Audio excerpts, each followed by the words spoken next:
सुरुवातीला बातमी येते राजकीय वर्तुळातनं निवडणुकांनंतरचं उद्धव ठाकरेंचं वर्तन पाहता हे सरकार कोसळेल असं वाटत नाही।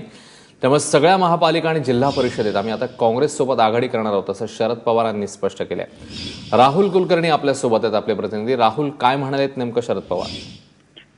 आज नांदेडमध्ये स्वामी रामानंद तीर्थ मराठवाडा विद्यापीठातर्फे त्यांना डिलीट देण्यात आली आणि योगायोगाने अशोक चव्हाण तिथे होते तेव्हा दोघांची बैठक झाली आणि त्या बैठकीनंतर त्यांनी असं सांगितलंय की सध्या निवडणुकीचे निकाल जाहीर झाल्यानंतर उद्धव ठाकरेंचं वर्तन आणि त्यांची वक्तव्य पाहता हे सरकार कोसळेल असं आपल्याला अजिबात वाटत नाही। त्यांच्यामध्ये समेट होईल, पुन्हा युती होईल आणि ते सत्तेवरती येतील।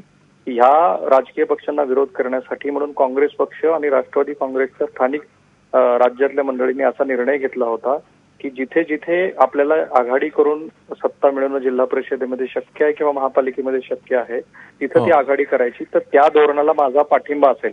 याचा अर्थ असा आहे अश्विन की 25 महानगरपालिकेपैकी किमान 12 ते 13 जिल्हा परिषदा माफ कर की जिथे आघाडी करून काँग्रेस आणि राष्ट्रवादी सत्तेवरती येऊ शकतात। म्हणजे निवडणुकीच्या आधी दोन्ही पक्षांनी ज्या भूमिका घेतल्या होत्या, निवडणुकीच्या निकालानंतर आता दोन्ही पक्षांना एकत्रित येऊन आपल्या भूमिकेला कुठेतरी मुरड घालताना पाहावी लागते। आणि महत्वाचं म्हणजे उद्धव ठाकरेंच्या एकूण वर्तनाचं जे मूल्यांकन शरद पवार यांनी केलंय ते पाहता हळूहळू आता युती होईल आणि मुंबई महापालिकेमध्ये शिवसेनाचं किंवा भाजपचा महापौर बनेल या दृष्टीने आता शरद पवारांनी संकेत दिलेले।